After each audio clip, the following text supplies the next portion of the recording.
ரட்சகருமாகிய இயேசு கிறிஸ்துவின் ஈடு இணையற்ற நாமத்தினாலே உங்களை அவரை வாழ்த்துகிறேன். கர்த்தர் நல்லவர், அவருடைய கிருபை என்றும் உள்ளது. ஒரு வேத வசனத்தை படிக்கலாம். சங்கீதம் 127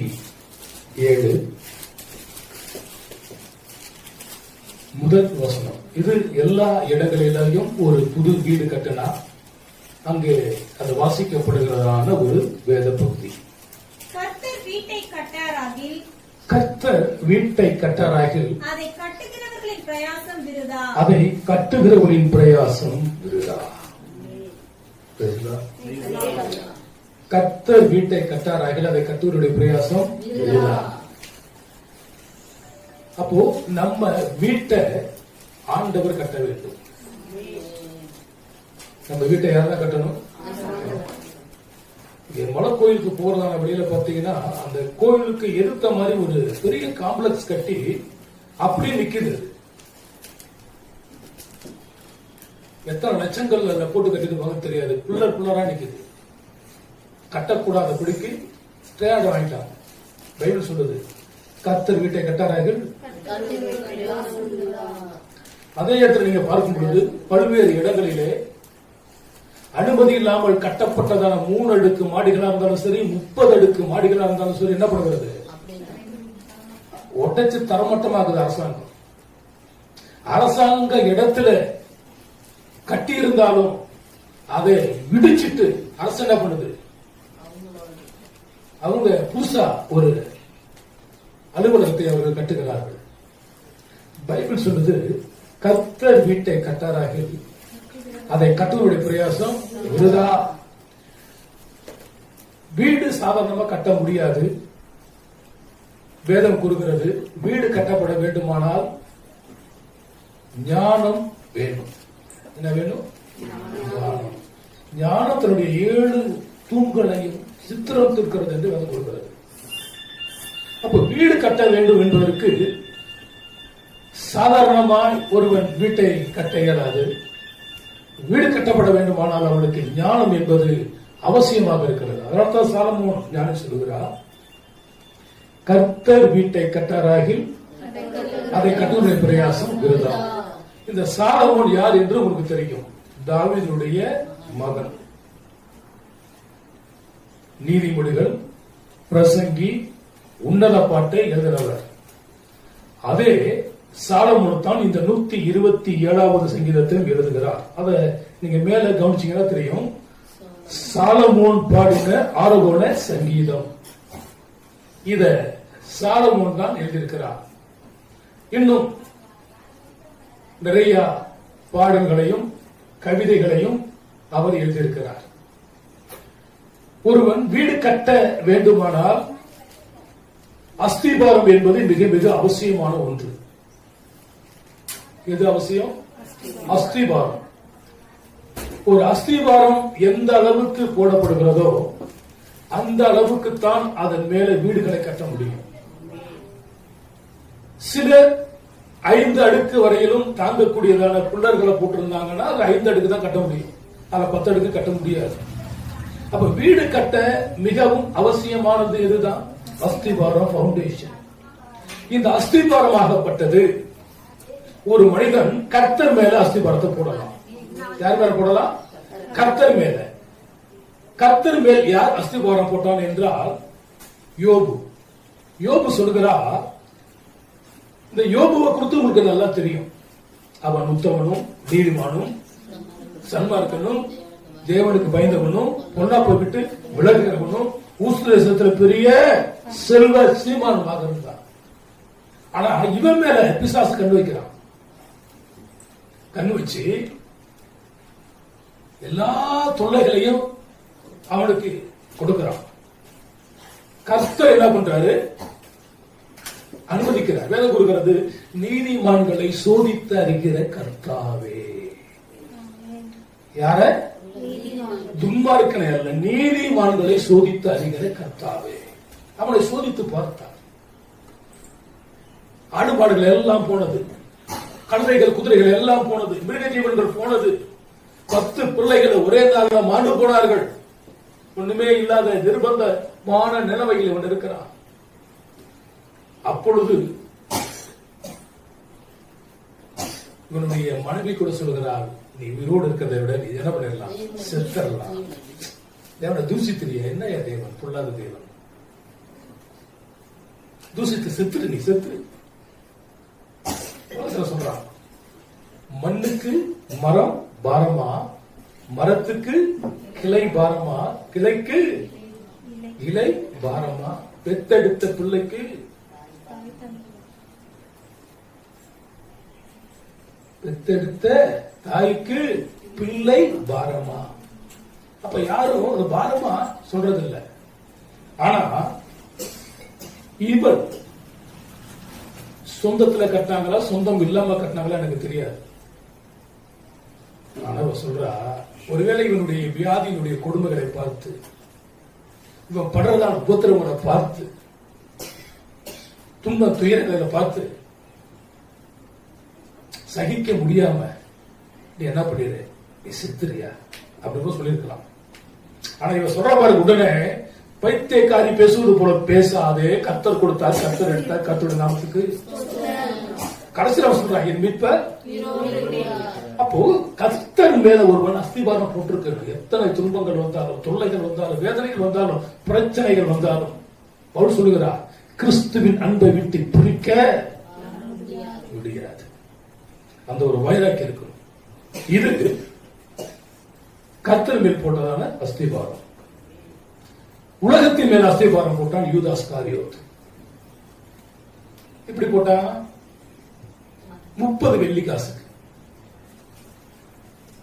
பிரதான ஆசாரியர்கள் இயேசு கிறிஸ்துவ பிடிக்கணும், அவரை கொல்லணும் அப்படி சொல்லி சதித்திட்டங்கள் போடுறாங்க. இயேசு கிறிஸ்து சில சமயங்கள் அவர் இடத்துல மறைஞ்சு போயிடுறாரு.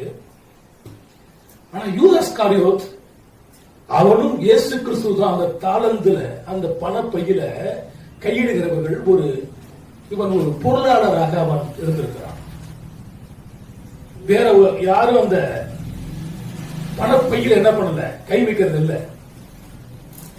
அப்போ இவைகள் எல்லாம் அறிந்த ஆண்டவர் சொல்றார், உங்களில் ஒருவன் என்னை என்ன பண்ணுவான், காட்டி கொடுப்பான். அப்போ ஒவ்வொருத்தரும் கேட்கிறாங்க, நீயா ஆண்டவரே, நானா ஆண்டவரே, நானா ரவி, நானா? யூதாசு காரியத்தை கேட்கிறான். என்னன்னு கேட்கிறான், ரவி நானா? நீ செய்ய வேண்டியதை சீக்கிரமா செய். இவன் அந்த 30 காசுகளை வாங்கிக்கிட்டு இயேசு கிறிஸ்து என்ன பண்றான், ராத்திரியில முத்தத்தினால் என்ன பண்றான், காட்டி கொடுக்கிறான். உடனே அவர்கள் அவரை பிடித்துக் கொண்டார்கள். இவனுக்கு இயேசு கிறிஸ்துவை விட எது முக்கியமாகப்பட்டது என்றால் 30 வெள்ளி காசு. நீங்கள் வேதாகமத்தை ஆராய்ப்படும் பொழுது, ஒரு மனிதன் மீட்கப்பட வேண்டுமானால், ஒரு ஆடு மீட்கப்பட வேண்டுமானால் அதற்கு ஒரு கழுதை பலியாக வேண்டும். அந்த கழுதைக்கு 65 வெள்ளி காசுகள். எத்தனை வெள்ளி காசுகள்? யோசேப்பு 20 வெள்ளி காசுக்கு விற்கப்பட்டான். இயேசு கிறிஸ்து 30 வெள்ளி காசுக்கு காட்டி கொடுக்கப்பட்டார். இயேசு கிறிஸ்துவை விட, யோசேப்பை விட இதோட விலை கூட இருக்குது. அதோட தான் இயேசு கிறிஸ்து எது மேல போயிருந்தாரு.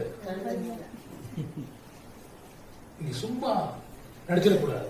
இப்ப இருக்கிறதான BMW இருக்கட்டும், எந்த காராக இருக்கட்டும், எல்லா கார்களை விட அந்த காலத்தில கழுதையினுடைய விலை அதிகம். அதுலதான் இயேசு கிறிஸ்து கவனி வந்தார். ஓசன்னா பாடுவோம், அழகாக பாடிட்டு வராங்க. இப்போ இவன் எது மேல அஸ்திபாரம் போட்டான்? உலகத்தின் மேல, பணத்தின் மேல. யூதாஸ் காரியோத் மாத்திரம் அல்ல, அனனியா சபிரா, அவங்க 2 பேரும் என்ன பண்ணாங்க, இவ்வளவுதான் வித்தியா, முப்புறான சத்தியமான இவ்வளவுதான் வித்த. ஜாடிக்கேத்த மூடி போல உன் புருஷனை அடக்கம் பண்ணிட்டு வந்துட்டான், உன்னையும் கொண்டு போ, அவனும் செத்து போறான்.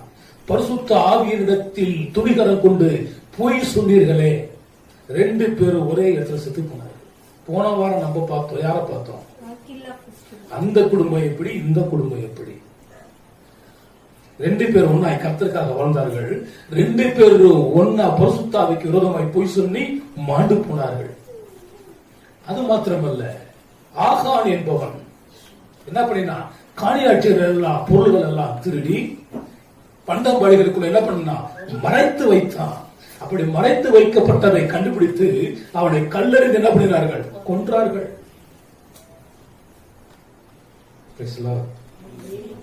பிழையாம் தீர்க்கதரிசி வஞ்சிக்கப்பட்டான். பொன்னையும் பொருளையும் வாங்கிக் கொண்டு இஸ்ரவேல் ஜனங்களை ஆசீர்வதிக்கிறவர் அவர்கள் சிற்கேடான வழிக்கு போகும்படியாக சிற்கட்ட வழிகள் நடத்தினான். கழுத கூட பேசிடுச்சு, ஆனா அவன் மனம் திரும்பவில்லை. சிப்போரின் குமாரனாகிய இவன் மிகப்பெரிய ஒரு தீர்க்கதரிசி. ஆனா பணம் அவன் என்ன பண்ணிடுச்சு, வழிவிலக செய்தது. அன்பான தேவனுடைய பிள்ளைகளே, இயேசு கிறிஸ்துவோடு இருந்த யூதாஸ் காரியத்தாக இருக்கட்டும், அனனியா சப்பிராக இருக்கட்டும், ஆகானாக இருக்கட்டும், இன்னும் இயேசு கிறிஸ்துவை போல இயேசு கிறிஸ்துவுக்கு முன் அடையாளமாகிய எலிசா தீர்க்கதரிசி கூடிய ஒருத்தர் இருந்தான். அவன் பேர் கேயாசி. அந்த கேயாசி பண்ணதான காரியம் உங்களுக்கு தெரியும். நாகமானுடைய குஷ்டங்கள் நீங்குவதற்காக அவன் அந்த நாட்டு ராஜா கிட்ட கடிதத்தை எழுதி வாங்கி கொண்டு வருகிறான். இந்த நாட்டு ராஜா பயப்படுகிறான். நான் என்ன கடவுளா, இவனை நான் எப்படி சுகமாக்குவது? இதை அறிந்த எலிசா சொல்லுகிறான், அவன் வந்தால் என்னிடத்தில் அனுப்பு. அங்கே அவன் போய் நிற்கும் பொழுது அவனை வாங்கன்னு கூப்பிடல, உட்காருங்கன்னு சொல்லல, சாப்பிடுங்கன்னு சொல்லல. நீ போய் யோர்தான்ல என்ன பண்ண, 7 முறை மூழ்கி தெரியும். இவன் கோபம் செம டென்ஷன் ஆயிட்டான்.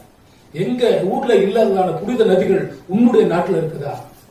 அப்ப கூட வந்தவன் சொல்றான், அவர் கடினமான ஒண்ணு சொல்லலையே, இல்ல அவர் என்னை தொட்டு என்னைய வார்த்து மருந்து தடவே என்னை சுகமாக்குவார்னு பார்த்தேன், அவன் என் மூஞ்ச கூட பார்க்கல. அவர் கடினமான வார்த்தை ஒண்ணு சொல்லலையே, உன்னை போய் 7 முறை மூடிதான் எந்திரிக்க சொன்னாரு. 1 2 3 4 5 6 ஒண்ணு நடக்கல. 7வது முறை மூழ்கும் பொழுது அற்புதம் நடக்குது. அல்லேலூயா. இந்த அற்புதத்தை பெற்றவன் அங்கிருந்து கொண்டு வந்ததான பொன்னையும் பொருளையும் எலிசாவுக்கு கொடுக்கும் பொழுது அவன் ஒன்னு அத சீண்டி கூட பார்க்கலாம். ஆனா இப்ப என்ன நடைபெறுகிறது என்றால், கேயாசிக்குள்ளாக அந்த ஆசை வந்து விட்டது. உலகத்தில் படிக்கிறோம், புத்தர் சொல்றார், ஆசைய துன்பத்துக்கு காரணம். வேதம் கூறுகிறது, என்ன சொல்கிறது? பண ஆசை எல்லா தீமைக்கும் வேறாக இருக்கிறது. அதே வேதம் கூறுகிறது, பணம் எல்லாவற்றுக்கும் உதவும் என்று கூறுகிறது.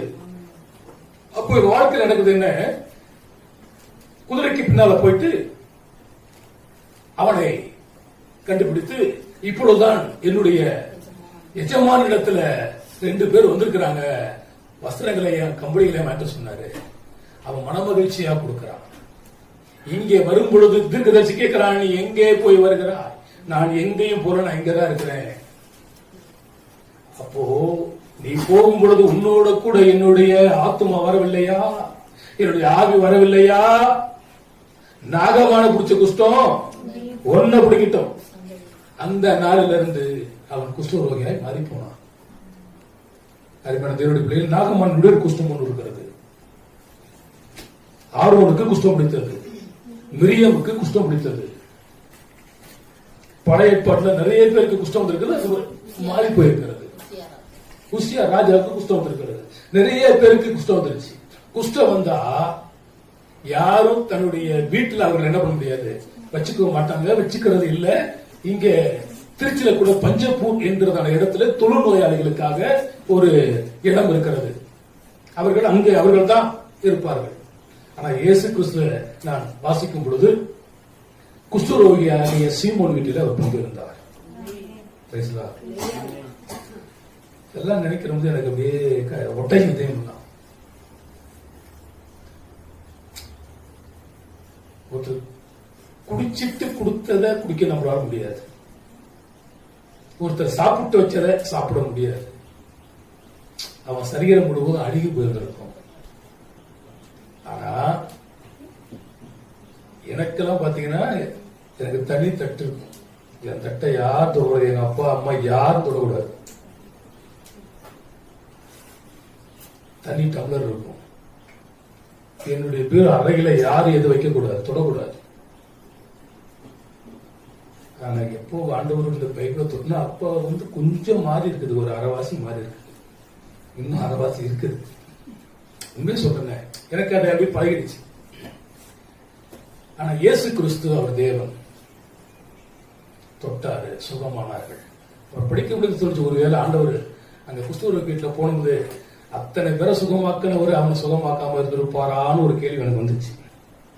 பராக்கிருக்க மாட்டாரா? அப்புறம் அவர் நல்லான பிறகு என்னத்தை சமைச்சு கொடுத்தா நான் சாப்பிட்டு வேண்டியது. இப்ப எதுக்கு சொல்றேன், கர்த்தர் கிட்ட கட்டாராக கர்த்தருடைய பிரயாசம் உடனே கர்த்தருமே அஸ்திபாரம், உலகத்தின் மேல அஸ்திபாரம்.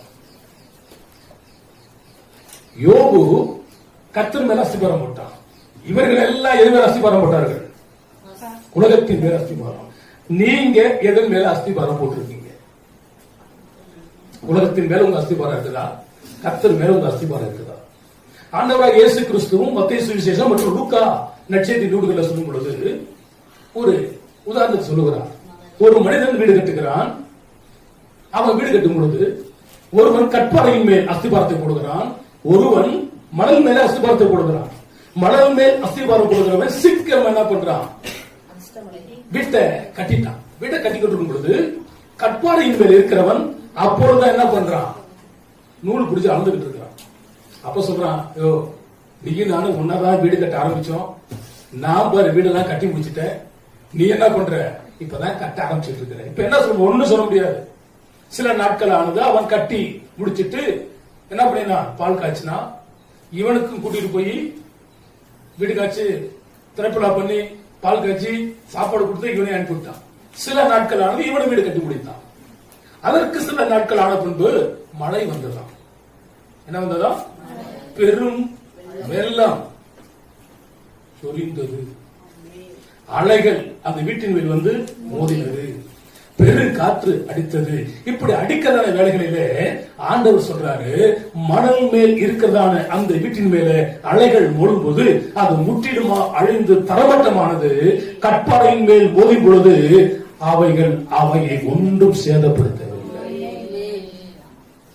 அந்த கண்மலை கிறிஸ்து என்று வேதம் கூறுகிறது. அப்ப நமது அஸ்திபாரம் கிறிஸ்துவாக இருக்க வேண்டும். 1 கொரிந்தியர் தான் படிக்கிறோம். போடப்பட்ட அஸ்திபாரமாகிய கிறிஸ்துவை அல்லாமல் வேறொரு அஸ்திபாரத்தை போட உங்களால. அந்த அஸ்திபாரத்தின் மேல் பொன் வெள்ளி விலையேற பெற்ற கல் மர வைக்கோல் புல் இவைகளினால் கட்டினால் அக்கினி அவைகளை சோதிக்கும். என்ன சோதிக்குமா? ஆமா, கொஞ்சம் பெட்ரோலை ஊற்றி அதை கொளுத்திட்டா மரம் வைக்கோல் புல் எல்லாம் என்ன பண்ணும்? எரிஞ்சு சாம்பலா போயிடும். அதனாலதான் இந்துக்கள் என்ன பண்ணிட்டான், சிலர் என்ன பண்ணாங்க, எரிச்சு போய் என்ன பண்ணிடுறான், கரைச்சு விட்டுறாங்க. சிலர் சொல்லுகிறதான காரியங்கள் இருக்கிறது. எதுக்காக அப்படின்னா, அந்த குழி தோண்டி புதைக்கும் பொழுது அதிலேயே ஒவ்வொரு இனத்தவர்களும் ஒவ்வொரு ஜாதிக்காரர்கள் ஒவ்வொரு விதமாக புதைக்கிறார்கள். சிலரை நாட்காலியில் உட்கார்ந்திருப்பது போலவே போய் புதைச்சிடலாம். சிலர் படுத்துக்கிட்டு, சிலர் கைகளை கட்டிட்டு, அதுல ஒரு தினத்தந்தி பேப்பர் வந்து வித்தியாசமா இருந்தது. சிலரை என்ன பண்ணிடுறாங்க, எரிச்சிட்டு புனித நதிகளை போய் கரைச்சிடுறாங்க. அதோட முடிஞ்சு போச்சு. ஒருத்தர் சொல்றாங்க, புதைச்சிக்கும் பொழுது நாய் என்ன பண்ணுமா, அதை தோண்டி அதை கஷ்டப்பட்டு இருக்க கூடாது என்பதற்காக எரிச்சிடுறாங்களாம். அது ஒரு நல்ல காரியம். எரிச்சாலும் சரி புதைச்சாலும் சரி, மகிமையின் தேவன் வரும் பொழுது கல்லறைகள் வெடிக்குமா? கர்த்தருக்குள் மரித்தவர்கள் முதலாவதாக எழுந்திருப்பார்களாம். உயிரோடு இருக்கிறவர்கள் மறுரூபமாக்கப்படுவாங்களாம். கடைசியில் அந்த 7 உயிர்த்தெழுதல் இருக்கிறது வேதாகமத்தில். எத்தனை உயிர்த்தெழுதல்? 7. கடைசி அவன் நல்லவன கெட்டவன துன்மார்க்கன எல்லாம் உயிர்த்தெழுந்து ஆகணும். வெளிப்படுத்தின விசேஷம் சொல்கிறது, சமுத்திரம் தன்னிடத்தில் மரித்தவர்களை ஒப்புவிக்குமா. அங்க போய் சாம்பல் எல்லாம் ஒன்னா கரைச்சிட்டாலும் அந்த சாம்பல் எல்லாம் ஒன்னா சேர்ந்து எரிச்சவன் உயிரடைவான். அவனே நியாயத்துல வந்து நின்னாகணும். அந்த மனுஷன் நல்லவனா கெட்டவனா என்பதற்கு அது தேவன் நியாயத்திற்கு கொடுப்பார். அப்போ வெள்ளையாடுகள் இருக்கிறது, செம்மறியாடுகள் இருக்கிறது. வெள்ளையாடுகளை பார்த்து ஆண்டவர் என்ன சொல்றாரு? உங்களுக்கு என்ன ஆயத்தம் பண்ணப்பட்டிருக்குது? பிசாசுக்கு ஆயத்தம் பண்ணப்பட நரகத்துக்கு போகின்றார். செம்பரி ஆடுகளை பார்த்து சொல்றாரு, என் பிதாவினால் ஆசீர்வதிக்கப்பட்டவரை உள்ளே ஆடுகள் என்று சொல்கிறார். அப்ப வீடு என்பது கர்த்தர் கட்டணும். உங்க வீட்டை கர்த்தர் கட்டி இருக்கிறாரா கட்டலையா எனக்கு தெரியாது. குடும்பம் என்பது ஒரு வீடு. அப்பா அம்மா பிள்ளைகள் சேர்ந்தது ஒரு வீடு. தேவன் ஊழியர் விசுவாசிகள் சேர்ந்தது சபையாகிய ஒரு வீடு. கைகளினால் கட்டப்பட்ட வீடு, கைகளினால் கட்டப்படாத வீடு. கைகளினால் கட்டப்பட்ட எல்லா வீடுகளும் அழிந்து போகும். கைகளினால் கட்டப்படாதத உங்களையும் என்னையும், திருச்சபையாகிய உங்களையும் என்னையும் தேவன் எடுத்துக் கொள்வார். வீடு என்பது ஒவ்வொரு மனுஷனுக்கு அவசியமாக இருக்கிறது. ஒரு வீடை பல லட்சங்கள் போட்டு கட்டி பாஸ்டரை கூப்பிடுறாங்க. எது கூப்பிடுறாங்க? திருப்புலா பண்ணுங்க. இவர் பாக்குறாரு, எனக்கு கூட இப்படியாப்பட்ட வீடு இல்லையே. உடைப்பறாரு, கட்டின வீடும் நிலம் பொருளும் கொண்டிடும் ஊற்றா உறவினரும் குடுவிட்டு நாவி போனால் கூடவும் வருவதில்லை. ரிபனை கற்பனை கொடுக்கும்போது இந்த பாட்டை பாடலாமா? பாடலாமா? கூப்பிட்டவனுக்கு எப்படி இருக்கும்? மாடியில கூட்டு போய் அப்படியே தள்ளி விட்டுன்னு. ஏன்னா நான் பேங்க்ல கடனை வாங்கி நகையெல்லாம் வித்து வீட்டை கட்டினா கட்டின வீடு நிலம் பொருள் கூட வருமா? சிலருக்கு எந்த இடத்துல என்ன பண்றது தெரியாது. சாவு வீட்டுல போய், இந்த வீட்டுல சாவு வீட்டுல ஒரு செத்துட்டான். செத்தா எவ்வளவு துக்கமா இருப்பாங்க. இவர் போய் ஜெபம் பண்றாரு. நிறைய பேர் நீங்களும் போயிருப்பீங்க. நிறைய இடத்துல போய் ஜெபம் பண்ணிருப்பாங்க. பாடுறாரு, சந்தோஷம் பொங்குதே, சந்தோஷம் பொங்குதே, சந்தோஷம் என்னில் பொங்குதே. எங்க போய் பாடுறாரு? சாவு வீட்டுல. பாடலாமா? இடம் பொருள் ஏவல் இருக்கிறது. கல்யாணத்துல போய் பாடுறாங்க, பரலோகமே என் சொந்தமே என்று பாடலாமா? இப்ப நிறைய பேரு எல்லாமே பாஸ்டா விட்டுட்டாங்க. அதான் பிரச்சனை. எங்க என்ன பண்ணணும்னு தெரியல. டாக்டர் டாக்டர்னா எல்லாம் டாக்டர் ஆக முடியுமா? போய் படிக்கணும், எம்பிபிஎஸ் படிக்கணும், அதுக்கடுத்து எம்டி பண்ணணும், அதை பிஹெச்டி வரும் பண்ற நாட்கள் இருக்குது. இப்போ பைபிளை எல்லாரும், அதாவது தடி எடுத்தவன் பண்டல்காரன் பூனோல் போட்டவன் ஐயர்ன்றது போல எல்லாரும் பைபிள் எடுத்தா பாஸ்டர்ன்றதுல என்ன எங்க பண்ணணும்னு தெரியாததான் பிரச்சனை. அதுக்கு ஒரு தியாலஜி இருக்குது. அதை படிச்சுட்டு வந்தா அது ஒழுங்கா இருக்கும். வீடு கர்த்தர் வீட்டை கட்டணும்.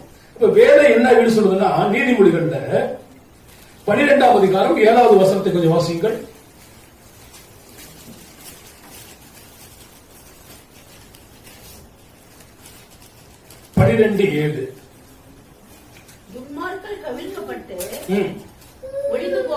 துன்மார்க்கர் கவிழ்க்கப்பட்டு ஒளிந்து போவார்கள், நீதிமானுடைய வீடோ நிலை நிற்கும்.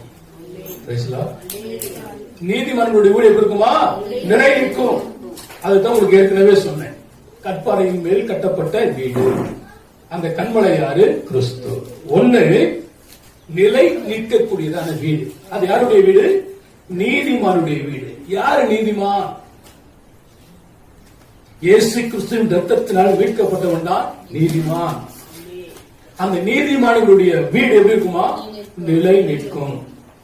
இரண்டாவது 2 சாமுவேல் 7ஆம் அதிகாரம் 29வது வசனம். 2 சாமுவேல் 7ஆம் அதிகாரம் 29வது வசனம். இப்பொழுதும் உமது அடியானின் வீடு என்றென்றைக்கும் உமக்கு முன்பாக இருக்கும்படிக்கு அதை ஆசீர்வதித்தருளும். இது ஆசீர்வதிக்கப்பட்டதான வீடு.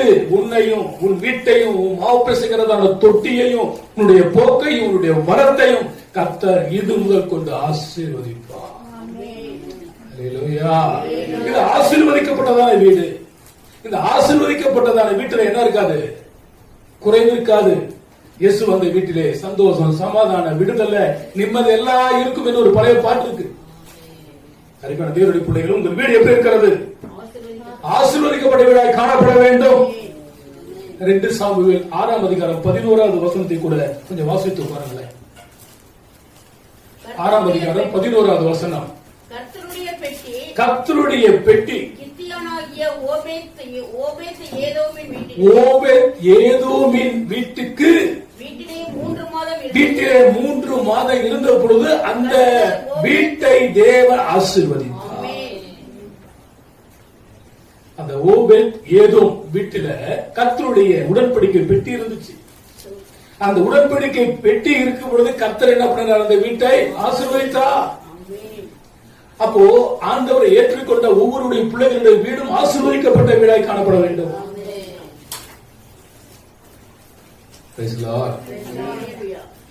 உங்க வீடு ஆசீர்வதிக்கப்பட்ட வீடாய் மாறட்டும். 3ஆவதாக யோபு 1:10 நீங்க வாசிக்கும் பொழுது பிசாசன் நம்ம என்ன சொல்லுகிறான் பாருங்கள். நீர் அவனையும் அவன் வீட்டையும் அவனுக்கு உண்டான எல்லாவற்றையும் சுற்றி வேலி அடைக்கவில்லையா? அவன் கைகளின் கிரியையை ஆசீர்வதித்தார். அவனுடைய சம்பத்து தேசத்தில் பெருகிற்று. இங்கே சொல்லுகிறார், நீ அவனையும் அவன் வீட்டையும் வேலி அடைக்கவில்லையா? அப்போ ஒரு வீடு இருந்தால் வேலி என்பது அவசியமாக இருக்கிறது. அந்த வேலி தான் இப்பொழுது காம்பவுண்ட் சுவராய் மாறுகிறது. அந்த காம்பவுண்ட் சுவரை கட்டிட்டு அதுல கம்பி வேலிகளை வைப்பதை நீங்கள் பார்த்திருக்கலாம். சில பாட்டில் ஓடுகளை உடைத்து வைத்திருப்பதை பார்த்திருக்கலாம். சில இடங்களிலே மின்சார வேலிகள் வைத்திருப்பதை நீங்கள் பார்த்திருக்கலாம். அப்போ அந்த காலத்திலேயே யோபுவையும் அவன் வீட்டையும் தேவன் வேலி அடைத்து பாதுகாத்திருக்கிறார். அல்லேலூயா. அவர் வேலி அடைப்பார் என்று சொன்னார்.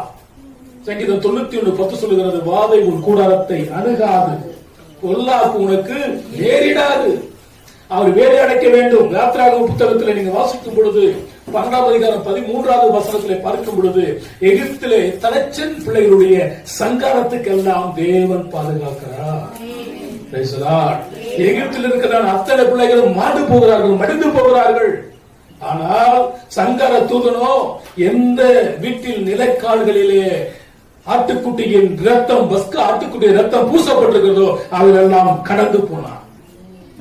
கர்த்தர் உங்களை பாதுகாக்கும்படியாய் ஒவ்வொரு மனிதனுக்கும் 2 தூதர்களை வைத்திருக்கிறார். உங்கள் பாதம் கல்லிலே இடராது. இதைத்தான் பிசாசானவன் இயேசு கிறிஸ்துவிட்ட கேட்கிறான். மத்தேயு 4 நீ தேவனுடைய குமாரனே ஆனால் மேலே இருந்து கீழே குதியும், உங்களுடைய தூதர்கள் உங்களுடைய கரங்களிலே ஏந்துவார்கள் என்று எழுதப்பட்டிருக்கிறது. வார்த்தைகளினால் யுத்தம் நடக்கிறதை நீங்கள் பார்த்திருக்கலாம். அந்த பிறகு ஆண்டவர் சொல்கிறார், உன் தேவனாகிய கர்த்தரை பரீட்சை பாராதே, அப்பாலே போ சாத்தானே என்று கற்றுக் பொழுது அவன் ஓடி போனான். தூதர்கள் அவருக்கு பணிவிடை செய்தார்கள் என்று பார்க்கிறோம். உங்கள் வீடு நிறைவேற்றக்கூடியதாய் காணப்பட வேண்டும்.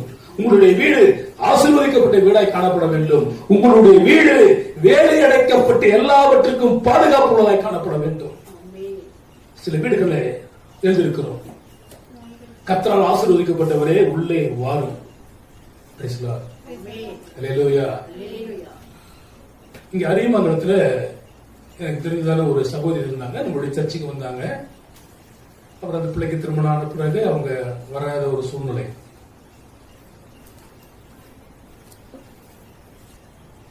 ஒரு ஃபாதர் தான் வந்து ஜெபம் பண்ணிட்டு, ஐயோ நான் அவசரமா போகணும்னு சொல்லிட்டு ஒரு 3000 ரூபாய் பணம் வாங்கிட்டு போயிருக்காரு. இதுவரையில வரல. அங்கேயோட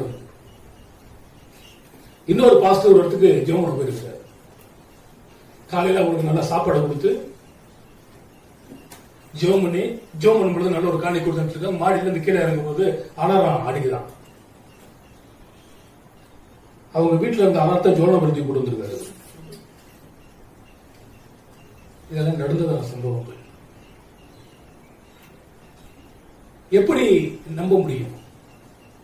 ஆண்டவர் சொல்றாரு, வேதமும் சொல்கிறது, முன்னப்பின் அறியாதவர்களை, பிதா குமாரன் பரிசுத்த ஆவியானவரின் ஞானஸ்நானம் எடுக்காதவர்களை,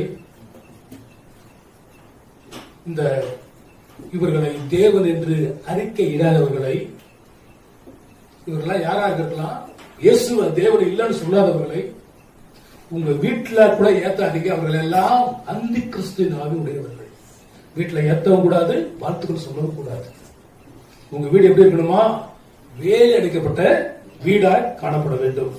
நீதிமொழிகள் 15:6. நீதிமொழிகள் 15:6.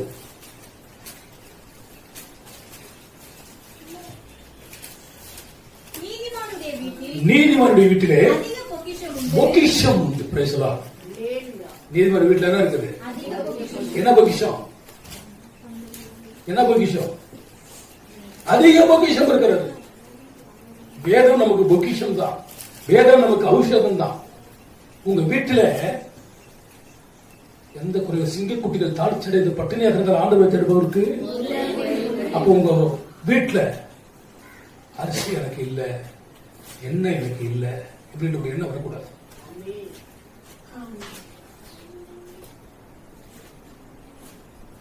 நீங்க ஒரு போனுக்காக ஜெபம் பண்றீங்க. எதுக்காக ஜெபம் பண்றீங்க? ஒரு போன். அந்த போன் உங்களுக்கு கிடைக்குது, கீழே கிடக்குது. ஒரு 30 அடி தூரத்துல அந்த போனுக்கு சொந்தக்காரர் இருக்கிறாரு. இப்ப என்ன பண்ணுவீங்க? அவருக்கு தெரியல. உடுப்பீங்களா, எடுப்பீங்களா? எடுத்து கொடுத்துருவீங்களா?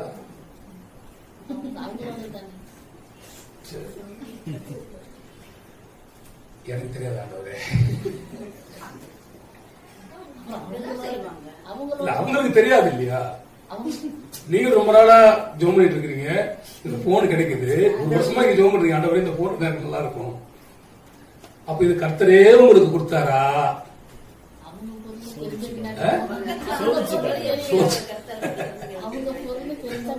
ஒண்ணு இல்ல, நேத்து எனக்கு அப்படி ஒரு சோதனை வந்துச்சு. அதுக்கு சொல்ல வரேன். சின்ன ஒரு 1700 ரூபா போன், வெறும் 700 ரூபா போன், ஜியோ போன். சரி, அது இருந்த என்னுடைய சிம்ம கட்டி அதுக்கு போனான்னு போனேன். அப்படி வாக்கிங் போகும்போது பாத்தீங்கன்னா வண்டியை போய் நிறுத்துற போன் கிடக்குது. பரவாயில்ல அப்படின்னு தோணுச்சு. மேல இருந்து ஒருத்தர் மாத்திர 2 மரத்தை தள்ளி இங்க வெட்டிட்டு அள்ளிக்கிட்டு அங்க போய் வெட்டிட்டு இருக்காரு. இப்ப நான் என்ன பண்றது? கூட்டையா உங்களை போன் பண்ண, அம்மா என்னதான் வந்துருச்சா எடுத்துக்கோங்க. ஆனா அதுக்கு பிறகு என் மனசு ஏண்டா கொடுத்த, இல்ல இயற்கையா சொல்றேன், ஏண்டா கொடுத்த, இதுக்காக நிச்சயம் எனக்கு ஒரு போராட்டம். இது ஆண்டவர் காமிச்சாரா இல்ல நம்ம சோதிக்க காமிச்சாரா? சில நிமிஷம் சரி வச்சிருந்தா நமக்கு நல்லா இருந்திருக்குமேன்னு தோணுது. ஐயோ இதை வச்சிருந்தோம்னா வாழ்க்கை முழுவதும் பிரச்சனை தோணுது. அனுப்புன எஸ்எம்எஸ் ஒருத்தர் ஒரு போனை தொலைச்சிட்டாங்க. இங்க காந்திபுரம் பக்கத்தில் இருக்கிற கிராமத்துல வார வாரம் நம்மளுடைய ஜெபம் நடந்துட்டு இருந்துச்சு. அப்ப என்னுடைய வசனங்கள் டெய்லி போகும். அவங்க போனை காணாம விட்டுட்டாங்க. இந்த வசனம் போகும்பொழுது ஒரு 2 வாரம் கழிச்சு ஒருத்தர் எடுத்து எனக்கு போன் பண்றாங்க. பேசும்பொழுது அவங்க சொல்றாங்க, இந்த போன் கீழே கிடந்துச்சு, இது யாருன்னு தெரியலங்க. அப்புறம் நான் இவங்களுக்கு போன் பண்ணி சொல்லி அவங்க போய் அந்த போனை வாங்கினாங்க. இப்ப இந்த வேத வசனம் எப்படி ஒரு லிங்க் கொடுக்குது பாத்தீங்களா? நம்ம வாழ்க்கையில பொக்கிஷம் இருக்கணும். பொக்கிஷம் என்பது பரலோக ராஜ்யத்துக்கு போகிற மனுஷனுக்கு ஒப்பாக இருக்கிறது. அது தனி சப்ஜெக்ட், அது நமக்கு போக வேண்டாம். உங்க வீட்டுல அரிசி இருக்கா? இருக்கா? எண்ணெய், பருப்பு, உப்பு, சோப்பு, பேஸ்ட், பிரஷ் எல்லாம் இருக்கா? காசு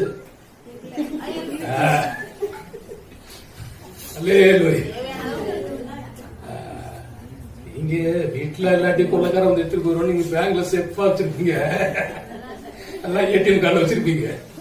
எப்படியோ உங்க பேர்ல என்ன இருக்குன்னா, நேத்து எனக்கு கல்யாணம் நாள், நேத்து எனக்கு கல்யாணம் நாள்ல நான் எதுவுமே பண்ணல, பேசாம இருந்தேன். திடீர்னு என்னுடைய நண்பர் ஒருத்தர் போன் பண்ணாரு. அவர் பாஸ் பண்ணாரு. என்ன பண்ணாருன்னா, ஐயா கல்யாணம் ஜெபம் பண்ணாரு. ஜெபம் பண்ணிட்டு ஒரு நிமிஷம் போனை கட் பண்ணுங்கன்னா கட் பண்ணிட்டேன். திருப்பி போன் பண்ணாரு. 1500 ரூபாய் நான் அனுப்பியிருக்கிறேன். சாயந்தரம் நீங்க உங்க பிள்ளைகள் எல்லாம் கூட்டிகிட்டு போய் ஹோட்டல்ல டின்னர் சாப்பிடணும். அவர் இன்னும் மூஞ்ச கூட நான் பார்க்கல.